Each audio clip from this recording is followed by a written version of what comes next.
بنایا ذروں کو خورشید کیا، جن ہونٹوں میں زہر بھرا تھا ان کو میٹھ۔ السلام علیکم ورحمۃ اللہ وبرکاتہ۔ بسم اللہ الرحمن الرحیم وبہ نستعین وصلی اللہ علی نبینا محمد وعلی آلہ وصحبہ اجمعین ومن تبعہم بإحسان الی یوم الدین وبعد۔ تمام قسم کی تعریفات اللہ رب العالمین وحدہ لا شریک کے لائق و زیبا ہیں، جو ساری کائنات کا تنہا خالق و مالک ہے، اور بے شمار درود و سلام ہو اللہ کے آخری نبی جناب کریم محمد رسول اللہ صلی اللہ علیہ وسلم کی ذات مقدسہ پر۔ محترم ناظرین، میں حافظ عبدالتواب المحمدی آپ لوگوں کے سامنے نبی کریم صلی اللہ علیہ وسلم کی سنت قرآن حدیث کی روشنی میں چند باتیں لے کر پیش ہو رہا ہوں۔ موضوع ہے حقیقی کامیابی کے روشن اصول۔ ہم جس کامیابی کی بات کرنے جا رہے ہیں یہ دنیاوی کامیابی کی طرح نہیں ہے کہ اگر مل جائے تو آدمی کو ملنے کے بعد خطرات، مشکلات اور بہت ساری چیزوں کی فکر و کھائے رہتی ہے، اور اگر نہ ملے تو آدمی کوشش کر کے حاصل کر لے۔ ہم جس کامیابی کی بات کر رہے ہیں اس کامیابی کی طرف ایک مؤذن روزانہ 5 مرتبہ مسلمانوں کو آواز دیتا ہے، حی علی الفلاح، آؤ کامیابی کی طرف۔ دراصل یہ وہ کامیابی ہے کہ جو ایک مرتبہ مل جائے تو چھینی نہ جا سکے، اور اگر نہ ملے تو دوبارہ حاصل نہ کی جا سکے۔ اس لیے کہ دنیا میں آدمی اگر کامیابی حاصل کر لیتا ہے تو اس کامیابی کے چھن جانے کا خوف اس کے پر منڈلاتے رہتا ہے، لیکن اگر وہ ناکام ہو جائے، کسی طریقے سے کامیابی کی منزل تک اپنے آپ کو نہ پہنچا پائے، تو پھر کوشش کر کے 1 مرتبہ ناکام ہونے کے بعد، 2 مرتبہ ناکام ہونے کے بعد، 3 مرتبہ ناکام ہونے کے بعد، یا کئی مرتبہ کی ناکامیوں کے بعد اس کو حاصل کر لیتا ہے۔ لیکن ہم جس کامیابی کی بات کر رہے ہیں یہ وہ کامیابی نہیں ہے کہ اگر کوئی 1 مرتبہ وہاں ناکام ہو گیا تو کبھی وہ کامیابی اس کا مقدر نہیں بن سکتی، اور جس نے کامیابی حاصل کر لی اسے کبھی چھینی نہیں جائے گی۔ اور اسی کامیابی کی طرف ایک مؤذن روزانہ 5 مرتبہ مسلمانوں کو آواز دیتا ہے، حی علی الفلاح، آؤ کامیابی کی طرف۔ کامیابی جو کہ الفلاح سے تعبیر کی گئی ہے، قرآن مجید میں 2 الفاظ استعمال کیے گئے ہیں کامیابی کے لیے، ایک ہے الفلاح اور دوسرے ہے الفوز۔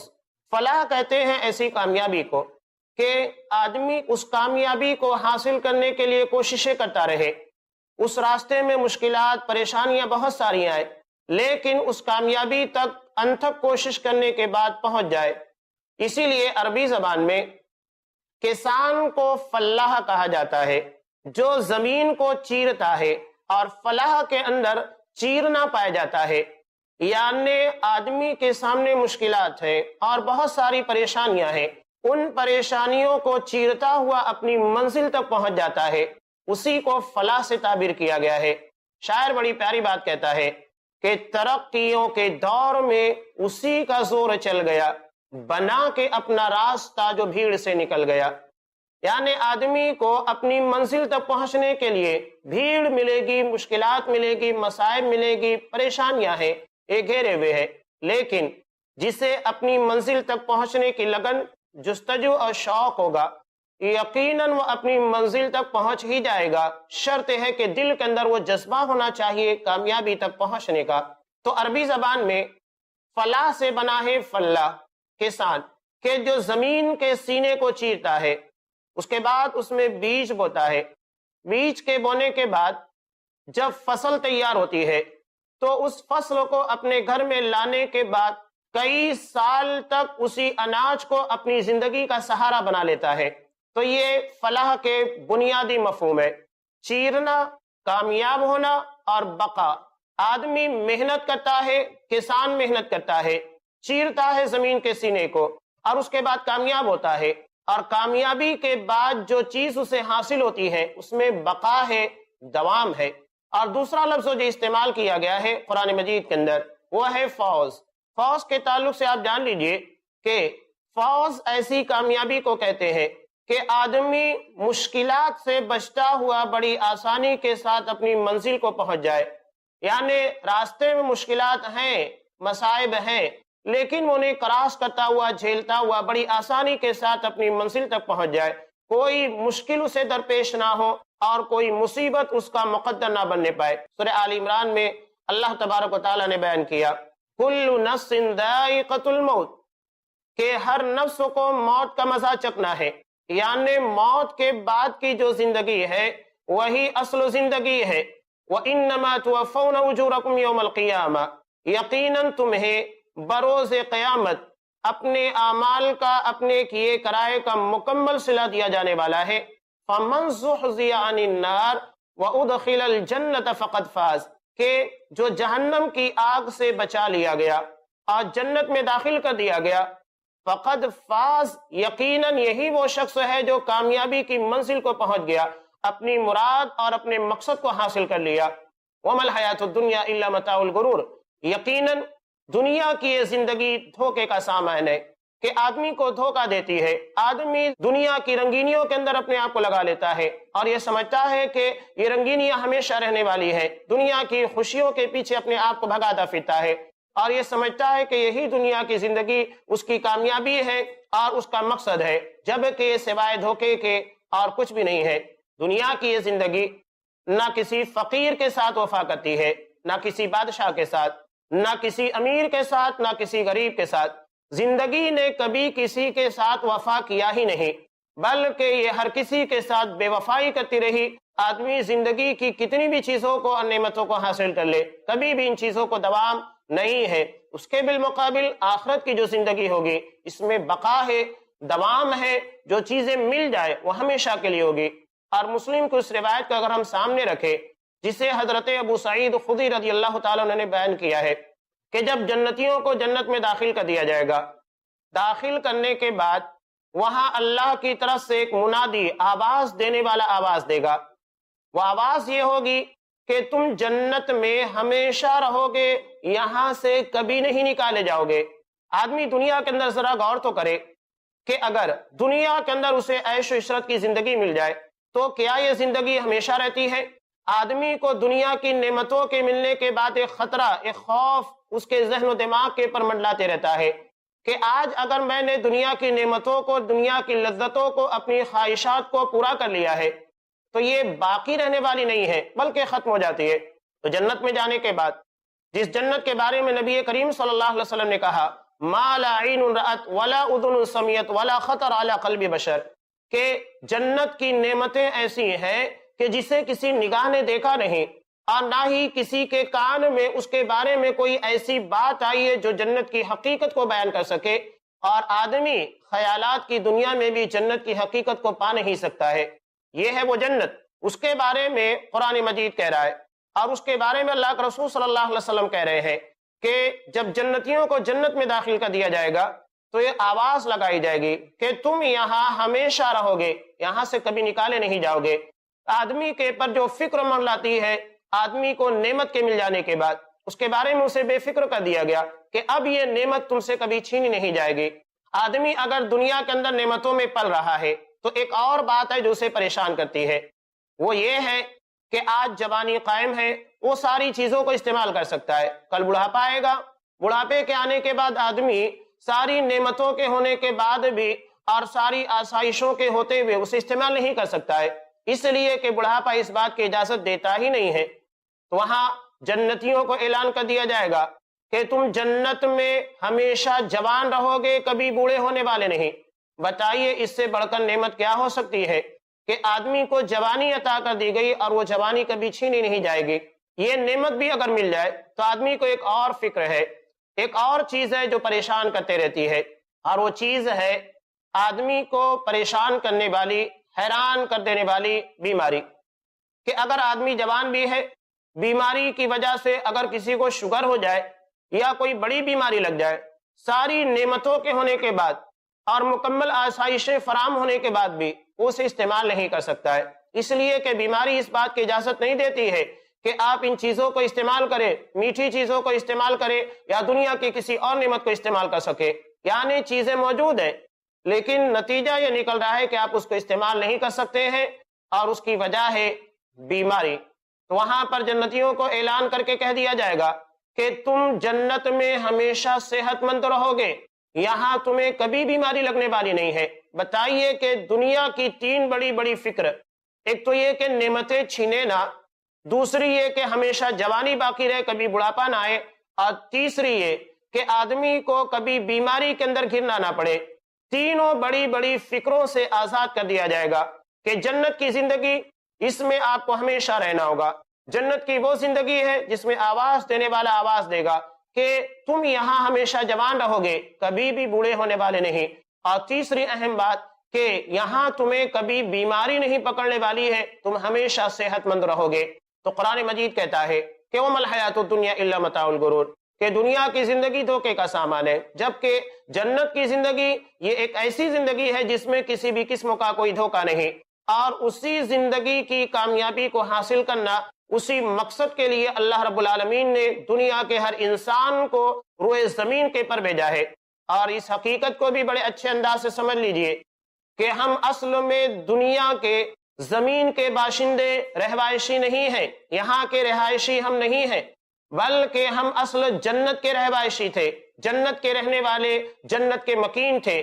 اللہ رب العالمین نے ہمارے باپ حضرت آدم علیہ السلام اور ہماری ماں حوا کو جنت کے اندر پیدا کیا، وہ وہیں رہ رہے تھے، اب انہیں غلطی کی پاداش میں جنت کے باہر کر دیا گیا اور روئے زمین کے پر انہیں بھیج دیا گیا، اور روئے زمین کے پر بھیجنے کے بعد ان کو یہ ذمہ داری دی گئی کہ تم دوبارہ اللہ رب العالمین کو خوش کر کے، راضی کر کے اپنے آپ کو اپنے اصلی گھر، اصلی مکان جنت کے وارث ثابت کر دیجئے، اس کے بعد جنت پھر تمہارا انتظار کر رہی ہے، تمہیں دوبارہ جنت میں ہی آنا ہے۔ تو ہم اصل میں جنت کے رہائشی ہیں، جنت کے رہنے والے ہیں، نہ کہ روئے زمین کے ہیں، بلکہ ایک لطیف اور تھوڑی سی مدت کے لیے اللہ رب العالمین نے ہمیں دنیا کے اندر بھیجا ہے۔ ہمیں ایک امتحان دینا ہے، ایگزام دینا ہے، اور اگر ہم اس ایگزام کے اندر پاس ہو جاتے ہیں، اس امتحان کو ہم اچھے طریقے سے کامیابی کے ساتھ گزار لے جاتے ہیں، تو یقیناً جنت ہماری منتظر ہے۔ وہ جنت ہمارے انتظار میں ہے جو ہمارا اصلی گھر ہے، جہاں پر ہمارے باپ آدم علیہ السلام اور ہماری ماں حضرت حوا کو پیدا کیا گیا تھا۔ اسی جنت کی طرف دوبارہ واپسی کرنا اور اسی جنت کی جانب روا دوا ہونا، یہ ہماری زندگی کا اصل مقصد ہونا چاہیے۔ محترم ناظرین، وقت ہو چکا ہے ایک وقفے کا، وقفے کے بعد انشاءاللہ ہم دوبارہ اسی موضوع کو آپ کے سامنے لے کر پیش ہوں گے۔ تب تک کے لیے دیجیے اجازت۔ السلام علیکم ورحمۃ اللہ وبرکاتہ۔ انگاروں کو پھول بنایا۔ پیارے نبی صلی اللہ علیہ وسلم کی آمد سے پہلے ظلم کا شکار ہوتی تھیں بیٹیاں، مان کر مصیبت اور نحوست زندہ درگور کر دی جاتی تھیں بیٹیاں۔ بیٹی راحت بنی اور بہن شفقت، بیوی سکون اور ماں کے قدموں میں جنت۔ آدم کی بیٹیاں، شیخ شمیم فوزی کے ساتھ دیکھیے اسلام میں کیوں ہے عورت کا بلند مقام، ہر بدھ دوپہر 3:30 بجے اور رات 9:30 بجے، صرف i+ TV پر، بہتر زندگی کے لیے۔ خوش اخلاقی، ملنساری، آداب و احترام کی عادت اور صرف اللہ ہی کی عبادت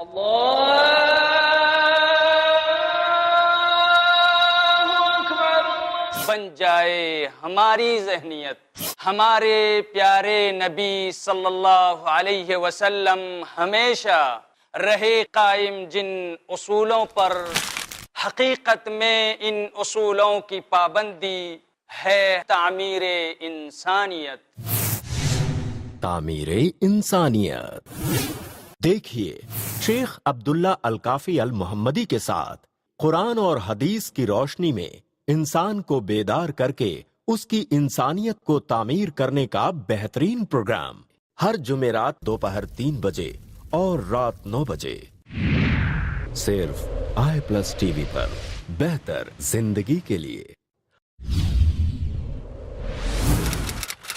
اپنے DTH اور کیبل آپریٹر سے آج ہی سمپرک کریں۔ Free to year. انگاروں کو پھول بنایا. السلام علیکم ورحمۃ اللہ وبرکاتہ. محترم ناظرین، وقفے کے بعد آپ کا ایک متوافی سے استقبال ہے.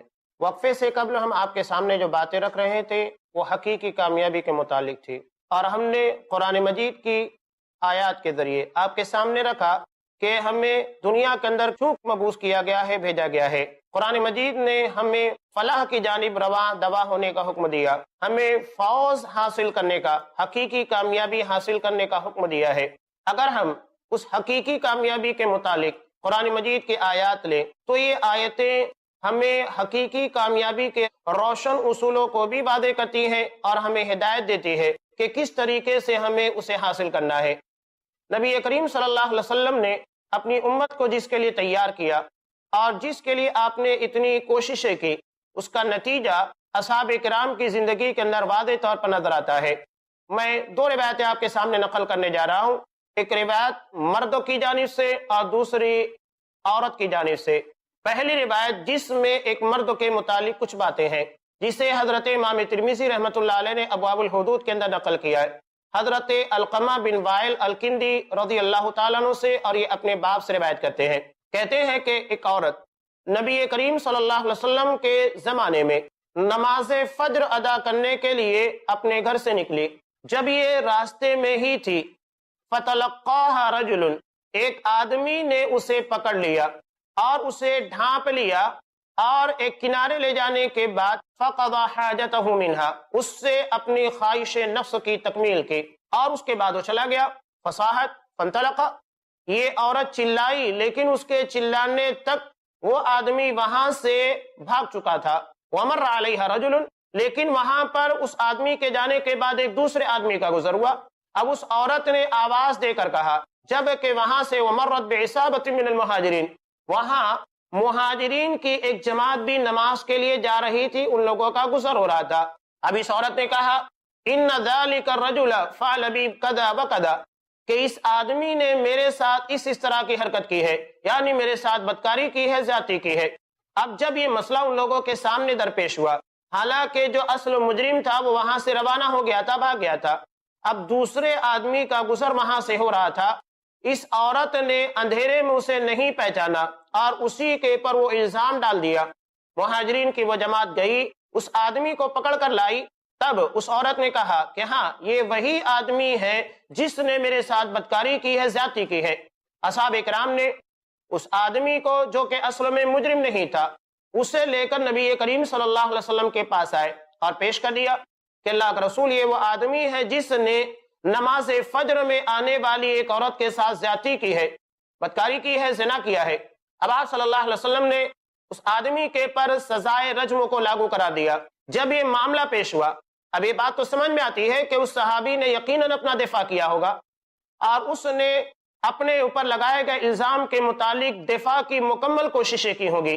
لیکن یہاں مسئلہ یہ پیش ہوتا ہے کہ اگر ایک عورت یہ گواہی دے دے کہ جس کے ساتھ زیادتی کی گئی ہے اور اصل مجرم کے بارے میں بتا دے، تو پھر اس کے پر سزا کا اطلاق ہوگا، اسے سزا دی جائے گی. اور اسلام کا یہ قانون ہے کہ اگر کوئی کنوارا مرد یہ زیادتی کرتا ہے، بدکاری کرتا ہے کسی کے ساتھ، تو اسے 100 کوڑے مارے جائیں گے اور 1 سال کے لیے شہر بدر کر دیا جائے گا. اور اگر شادی شدہ ہے تو اس صورت میں اسے رجم کر دیا جائے گا، پتھروں سے مار مار کر اس کی جان لے لی جائے گی. یہاں معاملہ بڑا پیچیدہ تھا، اس لیے کہ جو اصل مجرم تھا وہ فرار ہو گیا، اور جو آدمی مجرم نہیں تھا، جس کے بارے میں اس عورت نے اندھیرے کی وجہ سے، نہ پہچاننے کی وجہ سے الزام لگا دیا، اب اسے سزائے رجم کے لیے پیش کیا گیا. جب آپ صلی اللہ علیہ وسلم نے حکم دیا کہ اس کو رجم کر دیا جائے، تو وہیں پر وہ اصل مجرم موجود تھا جس نے اس عورت کے ساتھ زیادتی کی تھی. تب وہ کھڑا ہوا اور کہنے لگا کہ اللہ کا رسول، انا صاحبھا، میں ہی وہ حقیقی مجرم ہوں، اصل مجرم ہوں جس نے اس عورت کے ساتھ زیادتی کی ہے. تب آپ صلی اللہ علیہ وسلم نے اس عورت سے کہا، اذهبی قد غفر اللہ لک، جاؤ، اللہ نے تمہیں معاف کر دیا. یعنی جس عورت کے ساتھ زیادتی کی جائے، گناہ کیا جائے، بدکاری کی جائے، زناکاری کی جائے، یہ شرعی اعتبار سے بے گناہ ہے، اس لیے کہ اس کے ساتھ زیادتی کی جا رہی ہے، جبر کیا جا رہا ہے، اس کے پر جرم لاگو نہیں ہوتا ہے اور اس کے پر کوئی سزا کا اطلاق بھی نہیں ہوگا. آپ صلی اللہ علیہ وسلم نے اس آدمی کو، جسے بغیر کسی غلطی کے، بغیر کسی گناہ کے سزائے رجم دی جانے والی تھی، آپ صلی اللہ علیہ وسلم نے اس کو بہترین بات کہی، اچھے طریقے سے، جو کہ اس کے ساتھ زیادتی ہو گئی تھی اس کے بارے میں آپ نے باتیں کہہ دی اور اس کو وہاں سے روانہ کر دیا، اور اس کے بعد جو کہ اصل مجرم تھا اس کے لیے سزائے رجم متعین کی گئی اور اس کو سزائے رجم دی گئی۔ جب اس نے اپنے اس گناہ کی سزا کو پا لیا تب آپ صلی اللہ علیہ وسلم نے کہا کہ اس نے یقیناً ایسی توبہ کی ہے کہ اگر سارے مدینہ والوں کو وہ توبہ دے دی جاتی ان کے لیے کافی ہوتی۔ اب بتائیے کہ وہ آدمی جسے معلوم تھا کہ اگر میں نے اقرار کر لیا، حالانکہ اس کے پر کوئی گواہ نہیں، جس عورت کے ساتھ اس نے زیادتی کی تھی وہ عورت بھی اس کو پہچان نہیں پائی، وہ آدمی ہر اعتبار سے مکمل طریقے سے لوگوں کی نگاہوں سے چھپا ہوا تھا، کوئی بھی آدمی اس کے پاس سزائے رجموں کو یا کسی بھی قسم کی سزا کو دینے کا مستحق نہیں تھا۔ آخر کس جذبے نے اسے اس بات کے پر آمادہ کیا کہ وہ سارے لوگوں کے سامنے اپنے گناہ کا اعتراف کرے، اور اپنے گناہ کی سزا کے بارے میں بھی اسے علم تھا کہ اگر میں نے اس کا اقرار کر لیا اس کا نتیجہ یہ ہوگا کہ مجھے رجم کر دیا جائے گا، پتھروں سے مار مار کر میری جان لے لی جائے گی۔ اپنے آپ کو اپنی جان دینے کے لیے پیش کرنا اور اپنے گناہ کا اعتراف کرنا یقیناً یہ معمولی بات نہیں ہے۔ یہ واقعہ اور یہ جذبہ اس بات کی جانب اشارہ کرتا ہے کہ اصحاب کرام کو دنیا نہیں بلکہ آخرت کی کامیابی کی طلب تھی۔ وہ جانتے تھے کہ ہم اگر کسی طریقے سے دنیا کے اندر بچ جائیں یا دنیا کی یہ وقتی کامیابی حاصل کر لے تو اس کا نتیجہ یہ نہیں ہے کہ آخرت کی بھی کامیابی ہمارا مقدر ہوگی۔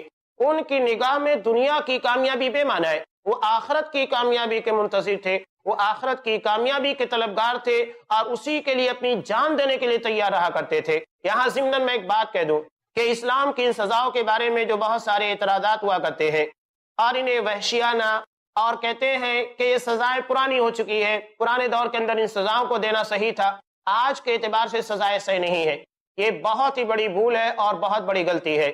اس کی وجہ یہ ہے کہ کسی بھی مجرم کے بارے میں لوگوں کی فکر اور لوگوں کے سوچنے کا انداز تبدیل نہیں ہوا ہے، چینج نہیں ہوا ہے، وہ اپنی جگہ کے پر ویسا ہی ہے۔ حضرت آدم علیہ السلام کے زمانے میں اگر کوئی قاتل تھا، چور تھا، اسے برا سمجھا جاتا تھا، آج بھی برا ہی سمجھا جاتا ہے۔ یہ نفسیات اور یہ فکر اور یہ خیال تبدیل نہیں ہوا ہے تو پھر سزائیں کیوں تبدیل کی جائے گی؟ سزائیں اپنی جگہ کے پر برقرار ہوگی۔ اور دوسری اہم بات کہ ہم لوگ دراصل ظالم کے مقام کے پر کھڑا ہو کر سوچتے اس کا کیا ہوگا۔ کبھی ہم نے یہ سوچا ہے کہ مظلوم کا کیا ہوا ہے کہ اگر کسی کی ماں کے ساتھ، کسی کی بہن کے ساتھ، کسی کی بیٹی کے ساتھ زیادتی کی گئی، کسی کے گھر میں چوری کی گئی یا کسی آدمی کے سامان کو لوٹ لیا گیا، اس کے دل کے پر کیا بیت رہی ہوگی؟ ہم نے وہ سوچا ہی نہیں۔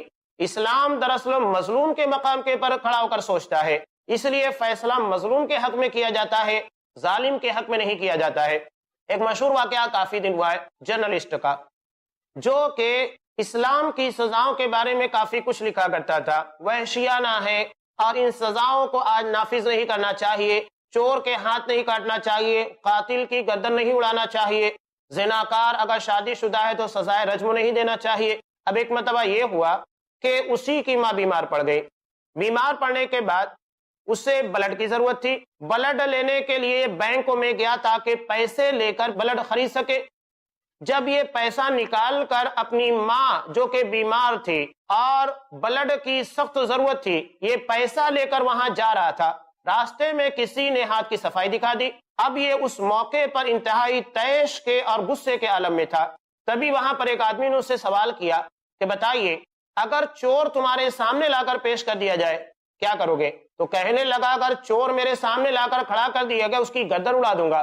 تب اس آدمی نے کہا کہ اسلام نے چور کے ہاتھ کاٹنے کے بارے میں کہا تو آپ کو بڑا اعتراض تھا اور آپ اس کے بارے میں بہت سخت و سست لکھا کرتے تھے، لیکن جب یہی چیز تمہارے سامنے پیش آ گئی ہے تو اب تم کہہ رہے ہو کہ نہیں، ہاتھ نہیں، اس کی گردن اڑا دی جائے۔ یہی دراصل ہمارے سامنے مسئلہ ہے کہ ہم ظالم کے مقام کے پر کھڑے ہو کر سوچتے ہیں، مظلوم کے مقام کے پر نہیں، جبکہ ہمیں مظلوم کے مقام پر آنا چاہیے، اس کے دل کے پر کیا بیت رہی ہے اور اس کے ذہن و دماغ کے پر کیسی مصیبت طاری ہے اور کن خیالات اور کن حالات سے وہ دوچار ہو رہا ہے۔ تو یہ ہے اسلام میں سزاؤں کے متعلق بہت بڑی حکمت جسے بہت سارے لوگ سمجھ نہیں پاتے ہیں، یا اگر سمجھ لیتے ہیں تو جان بوجھ کر علم رکھنے کے بعد بھی اس کے بارے میں محض اسلام دشمنی کے اندر یہ حرکتیں کیا کرتے ہیں. انہیں اپنے ان خیالات اور ان غلط باتوں کے بارے میں ہوش مندی سے کام لینا چاہیے کہ وہ دراصل کن باتوں کے پر اعتراض کر رہے ہیں جس سے انسانیت کو فائدہ ہے، سماج کو فائدہ ہے، قوم کو فائدہ ہے، ملک کی حفاظت ہوتی ہے، لوگوں کی جان، ان کے مال، ان کی عزت و ناموس کو محفوظ کر دیا جاتا ہے. اب آگے دوسرا اہم واقعہ جو کہ ایک عورت کے متعلق ہے، ایک صحابیہ کے متعلق. حضرت امام مسلم رحمۃ اللہ علیہ نے کتاب الحدود کے اندر اس روایت کو نقل کیا ہے حضرت عمران بن حسین رضی اللہ تعالیٰ عنہ سے. کہتے ہیں کہ جوہینہ قبیلے کی ایک عورت یہ نبی کریم صلی اللہ علیہ وسلم کے پاس آئی، وہی حبلہ من الزنا، جو کہ زناکاری اور بدکاری کرنے کی وجہ سے حاملہ تھی، حالت حمل میں تھی. وہ آنے کے بعد کہنے لگی کہ اللہ کے رسول کہ انی اصبت حدا فاقیم علیہ، میں نے ایک ایسے گناہ کا ارتکاب کیا ہے کہ جس کی وجہ سے مجھے اپنی جان پیش کرنی ہوگی کفارے کے طور کے پر، آپ اس حد کو میرے پر قائم کر دیجئے. دوسری اور دیگر روایتوں کے ذریعے معلوم ہوتا ہے کہ آپ صلی اللہ علیہ وسلم نے مکمل تحقیق کی. اس کے بعد آپ صلی اللہ علیہ وسلم نے اس کے سرپرست کو بلایا اور کہا فَأَحْسِنْ إِلَيْهَا، اس عورت کے ساتھ زیادتی نہیں کرنا، کوئی ظلم نہیں کرنا، بلکہ بڑے بہترین طریقے سے احسان مندی کے ساتھ اسے اپنے گھر کے اندر رکھے رہنا. جب یہ بچے کو جنم دے دے کے بعد تم اسے میرے سامنے لا کر پیش کر دینا. چنانچہ اس کے گھر والوں کے حوالے انہیں کر دیا گیا. جب یہ بچے کو جنم دیتی ہے، جنم دینے کے بعد آپ صلی اللہ علیہ وسلم نے کہا چونکہ بچہ ابھی تمہارے دودھ کا محتاج ہے، لہذا جب تک یہ بچہ کھانے پینے کے قابل نہ ہو جائے تم اسے اپنے پاس رکھو، اسے سنبھالو، جب یہ کھانے کے قابل ہو جائے گا اسے ہمارے پاس لے کر آ جانا. چنانچہ جب اس نے اس بچے کو دودھ پلانا شروع کیا اور وہ اس قابل ہو گیا کہ روٹی کھا سکے، اناج کھا سکے، وہ پھر اسے لے کر نبی کریم صلی اللہ علیہ وسلم کے سامنے پیش ہوئی اور کہا کہ اللہ کا رسول یہ کھانا کھانے لگا ہے. اس کے ہاتھ میں روٹی کا ایک ٹکڑا بھی تھا. یہ حدیث بڑی انتہائی اہم ہے اور دراصل اللہ کے خوف اور آخرت کی کامیابی کے بارے میں روشن دلیل کی حیثیت رکھتی ہے. ناظرین، وقت ہو چکا ہے اس ایپیسوڈ کے اختتام کا. انشاءاللہ ہم دوبارہ اسی موضوع کو اور اس بات کو جو کہ ادھوری رہ گئی ہے مکمل کرنے کے لیے آپ کے سامنے حاضر ہوں گے. تب تک کے لیے دیجیے اجازت. السلام علیکم ورحمۃ اللہ وبرکاتہ. انگاروں کو پھول بنایا، ذروں کو خورشید کیا، جن ہونٹوں میں زہر بھرا تھا